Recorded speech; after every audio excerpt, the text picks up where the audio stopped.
saat ini saya sedang berada di Majelis Adat Budaya Tionghoa Indonesia Singkawang, Kalimantan Barat.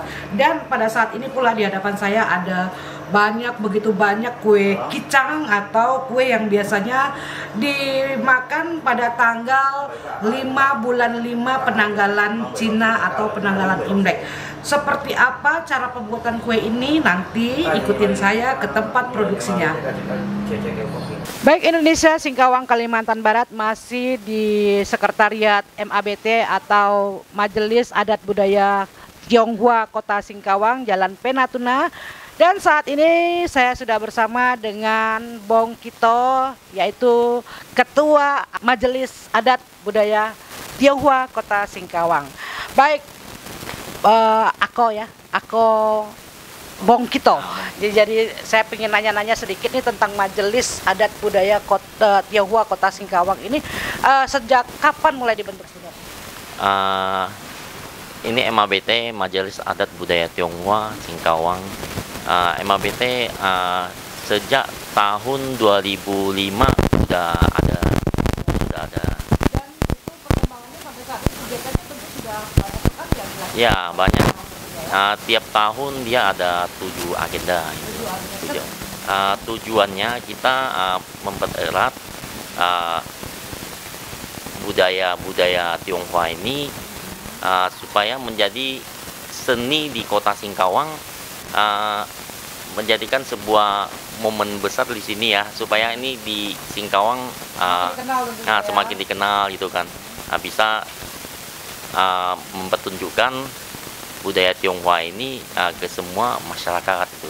Baik kok, boleh kasih bocoran dikit nih 7 kegiatan dari MABT itu apa-apa aja dalam setiap tahunnya? 7 agenda MABT itu dalam 1 tahun ya. Pertama itu di hari Imlek itu festival Imlek. Dan yang kedua itu dari festival Imlek juga kita ikut serta ke perayaan Cap Gome, atraksi barongsai. Biasanya dilakukan di Lidasana, benar. Baik. Kebanyakan di panitia Imlek di gelar kebudayaan, benar. Baik kok, tadi sudah Imlek dan Cap Gome. Terus untuk yang berikutnya itu festival kegiatannya apa lagi? Yang ketiga ya, itu ada cengbeng. Sembayang kubur? Ya, sembayang kubur. Cengbeng itu sembayangnya leluhur. Tapi sebelum sembayang biasanya kita bersihkan tempat sembayang dulu. Dan fungsinya MABT, kita memantau supaya nggak terjadinya hal-hal yang tidak diinginkan. Kebakaran. Baik, setelah sembayang kubur apa lagi? Setelah sembayang kubur yang keempat ini bacang. Juga boleh disebut kicang juga. Kalau bacang itu kan ada isi. Kalau kicang itu yang polos, cuma pakai gula merah aja. Dan kegiatannya apa di dalam festival kicang ini untuk MABT-nya sendiri? Kegiatannya apa? Kegiatannya kita ada membikinkan kicang raksasa supaya kita menampilkan suatu momen kayak memperkenalkan budaya kita. Masyarakat umum. Iya, ke masyarakat umum, iya. Tionghoa, tapi ke masyarakat umum. Kue tradisional Tionghoa, kicang raksasa, dan juga katanya tadi saya dengar, saya lihat juga ada banyak sekali kue kicang di sini. Itu akan dibagikan rencananya kan ya? Iya, itu kita biasanya ya tiap tahun kalau di hari raya perayaan kicang ini kita ada membagikan. Kemarin terakhir kita membagikan 100 paket, berarti 1000 piece kicang ke masyarakat. Apakah hanya Tionghoa atau kok umum juga? Kita umum. Umum ya? Karena dia halal ya? Halal. Kue ketan yang dibungkus dengan daun, kemudian dimakan dengan gula merah. Tentunya. Iya, benar. Baik, sudah 4 nih. Sekarang kegiatan kelimanya apa? Kegiatan kelima itu di bulan 7 Imlek ya, itu disebut hari lampas itu ya, kalau nggak salah. Hari lampas itu, sembayang lampas, benar. Sembayang lampas. Itu kegiatannya untuk masyarakat Tionghoa sendiri juga ya? Iya, iya. Untuk umum kayaknya. Iya, untuk masyarakat Tionghoa aja. Oke, itu dilakukan, itu biasanya kegiatannya apa, berupa apa? Bagi-bagi sembako atau Oh, apakah? bukan. Dia ya kalau di sembayang lampas itu ya orang Tionghoa biasanya sembayang di pekong-pekong dan ada mereka bawa kayak nasi, nenas dan ada lagi yang lain-lainnya. Oh, itu kemudian saling bertukar atau dibagikan? Enggak, di sembayang itu maksudnya untuk Direbutin. dimakan sama apa roro yang ini Lur. ya lur yang habis itu setelah makan nanti jamnya itu biar orang-orang masyarakat yang di sana Bisa kebagian. ya pada saat itu langsung kayak rebutan itu. Makanya disebut sembahyang rampas, saling Iya, merampas gitu iya. ya. Itu kegiatan kelima. Kegiatan keenamnya apa lagi ini? Kegiatan keenam itu kue bulan. Nah, kue bulan. Baik, ya itu yang sering saya lihat itu di Kota Singkawang nih. Paling banyak kue bulan itu yang isinya ada telur asin, sudah bervariasi, Iya. ada yang manis, ada yang asin, ada yang tawar ya itu ya. Iya, benar-benar. Baik, itu sudah kegiatan yang ke-6. Nah. Ketujuh terakhir nih apa nih? Ketujuh itu onde-onde. Oh iya. Onde-onde itu kan warna-warni.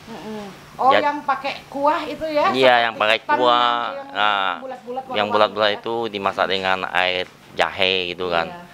Warnanya juga warna-warni gitu. Dan itu juga tugasnya MABT juga untuk memperkenalkan ini loh, gitu lah. Iya, memperkenalkan budaya ini dan dengan warna-warninya itu melambangkan bahwa kita ini hidup di dunia ini kayak berwarna-warni gitu. Iya, Nah, penuh dengan lika-liku ya, iya. bahagia, susah, senang, semua Iya. ada di situ ya, Mhm. biar terasa semuanya. Iya. Baik, saya lihat tadi ada bocoran nih, MABT di sini, di sekretaris ini juga ada kelas ya, kelas bahasa Mandarin tentunya. Ya, Itu untuk umum anak kecil atau bagaimana? kita sementara untuk anak kecil Untuk aja. anak kecil Kita dulu. MABT menyelenggarakan les Mandarin ini supaya mencerdaskan anak-anak muda dari usia 8 itu. 8 tahun Ya, sampai 8 tahun ya mungkin sampai 11. 11 atau 12 tahun mungkin ya, masih bisa ya. Ya, ya. Baik, kok kita harapannya sendiri untuk MABT di Kota Singkawang ke depannya. Harapan kita ya untuk melestarikan budaya ini. Terus ya. Iya, terus. berjuang untuk Iya. melestarikan Supaya generasi muda ini bisa mengingat budaya-budaya ini yang indah ini jangan terlupakan. Misalnya terlupakan budaya-budaya Tionghoa tentunya Iya. jangan sampai terlupakan.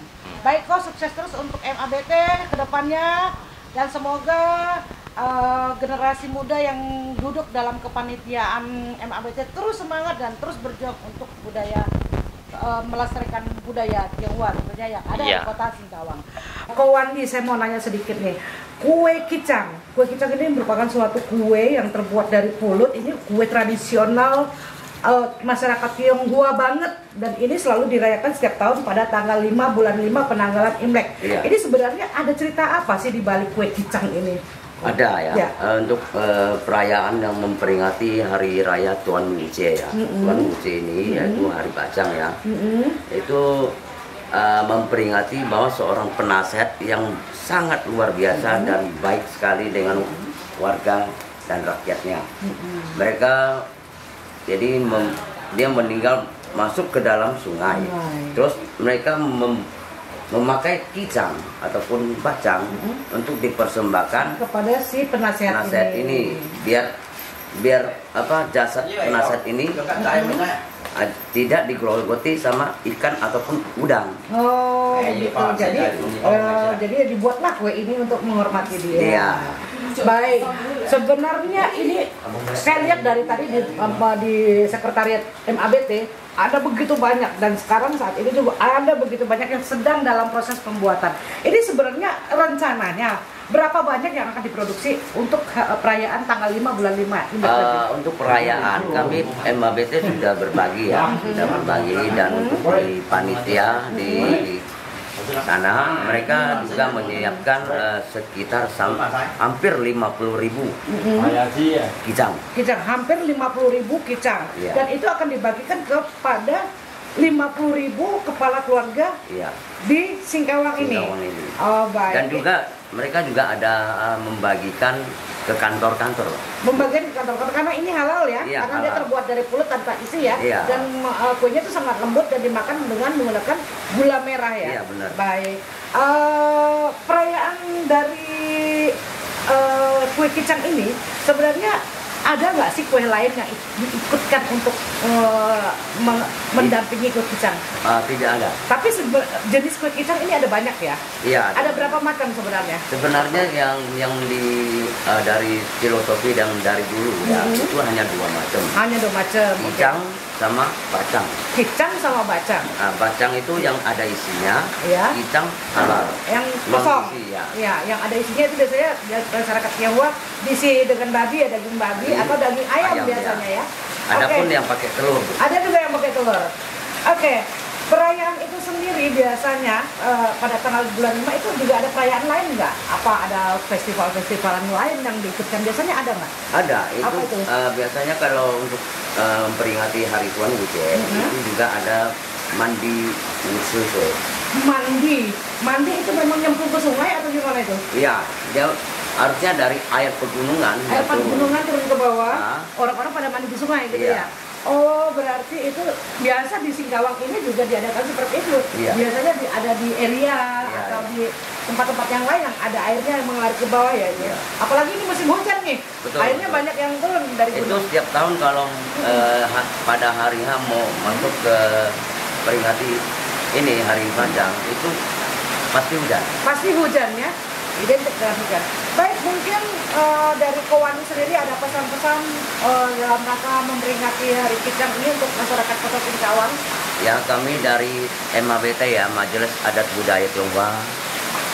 Jadi kami sangat harap kepada warga Singkawang supaya untuk apalagi ini masa pandemi COVID-19 ya. Jadi untuk berhati-hati keluar rumah, memakai masker, seringlah untuk cuci tangan, semprotlah disinfektannya, ya supaya kita tidak terjangkit oleh virus ini. Dan terus saya juga berharap bagi warga Kota Singkawang, semoga kalau yang sudah memakan kicang ini ataupun bacang ini akan sehat selalu, harmonis dalam keluarga, dan untuk pekerjaan lebih lancar. Lebih lancar lagi. Oke, Ko Wandi, terima kasih banyak. Semoga nanti perayaan atau dalam masa pembagian kue kicang ini juga berjalan lancar dan tidak menimbulkan kerumunan masyarakat tentunya. Ini mungkin dibagi per rumah-rumah begitu ya, di gilir ya. Jadi tidak berkerumun untuk mendapatkan kue kicang ini. Baik Singkawang, demikian bincang saya dengan Ko Wandi alias Suhu Pap Bong, Majelis Adat Budaya Tionghoa Kota Singkawang. Baik, Indonesia Singkawang Kalimantan Barat masih di Sekretariat MABT Majelis Adat Budaya Tionghoa Kota Singkawang, dan saat ini saya sudah bersama dengan Sekretaris MABT Kota Singkawang yaitu Saudara Luis. Apa kabar Luis? Baik. Baik, oke. Luis ini selain terlibat dalam kepanitiaan MABT, ternyata beliau juga seorang tenaga pengajar bahasa Mandarin yang ada di Kota Singkawang, tepatnya di Sekretariat MABT ini. Luis, gimana sih kok bisa bahasa Mandarin dan jadi guru? Ini pasti ada awal ceritanya, apakah dulu pernah sekolah bahasa Mandarin atau gimana? Iya, dulu saya pernah sekolah Mandarin dari umur 12, 8 tahun. 8 tahun belajar bahasa Mandarin? Iya, Mandarin. Sekolah tentunya ya? Iya, sekolah. Di Kota Singkawang? Di Kota Singkawang. Baik. Itu pengalamannya pasti banyak banget dong. Dan tiba-tiba kok jadi tergerak nih jadi tenaga pengajar. Apakah memang di Singkawang sendiri sangat kurang sekolah Mandarin? Sebelum ngajar kita dites dulu sama guru Mandarin yang senior. Oh, jadi layak apa tidak jadi seorang pengajar tentunya ya? Iya, iya. Ya. Berapa lama itu tesnya? Enggak lama sih, dia suruh tes dulu. Kalau lolos ya kita langsung ngajar. Oh, langsung ngajar. Iya. Asal ada punya tempat tentunya dan murid tentunya. Iya, iya. Baik. Murid yang ada yang sekarang Luis ajar di sekretariat ini ada berapa? Sementara ini kan kita baru penerima siswa baru. Pendaftaran. Iya, pendaftaran siswa baru. Kalau maksimal murid yang saya ngajarkan itu 32. 32 maksimal ya murid Iya, ya? iya. Sementara kemarin pendaftaran mulai tanggal 10. Sekarang udah belasan orang. Sudah belasan orang. Iya. Berarti nanti mulainya tunggu pandemi ini reda kali ya baru dimulai ya? Iya, iya. Ya, itu menjadi kendala besar nggak sih sebenarnya dengan adanya pandemi ini buat kegiatan belajar mengajar? Kalau kegiatan belajar mengajar supaya ke depan, karena bisa dibilang Mandarin sudah di internasional. Internasional. Itu Iya. kendala nggak nih? Jadi kendala nggak nih pandemi ini? Sangat ya? Sangat. Sangat terasa kendalanya. Iya, sangat. Jadi suatu suatu penghalang ya? Iya, iya. Untuk mempercepat proses ajar mengajar. Iya, iya, iya. Baik, bahasa Mandarin. Saya ingin tahu bahasa Mandarin itu sebenarnya ada berapa atau memang cuma satu atau bagaimana, saya nggak ngerti. Dia juga ke perjilid. Perjilid ya? Iya, per kelas. Per kelas. Nah, tapi Mandarin itu 1 tahun naik 2 kelas. Dia satu semester naik 1 kelas gitu. Nah, pakai kelas juga ya satu. Iya, kelas sampai naik. 12. Kalau kelas 12. iya, kalau SD sampai kelas 12, nanti SMP lanjut 13, 14, 15 gitu. Baik. Iya. Berarti mereka ini dibatasin nggak umurnya nih yang diterima nih? Sementara yang saya terima dari usia 8 tahun sampai ya 18 Sampai gitu. 18, Iya. yang masih bisa mendaftar di Iya, sini, iya. ya. Harapannya Luis untuk sekolah Mandarin lah, terutama untuk bahasa Mandarin di Kota Singkawang gimana? Ya, harapan saya supaya anak-anak yang masih muda bisa ikut sekolah Mandarin ini atau les ya, supaya ke depan mereka tidak susah mencari kerjaan.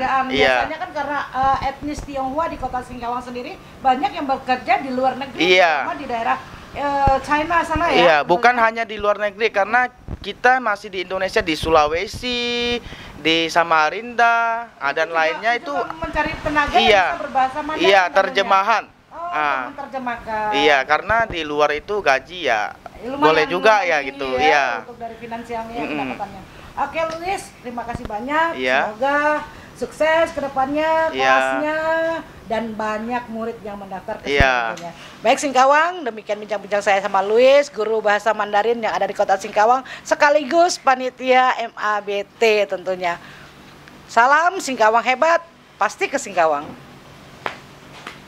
MABT milik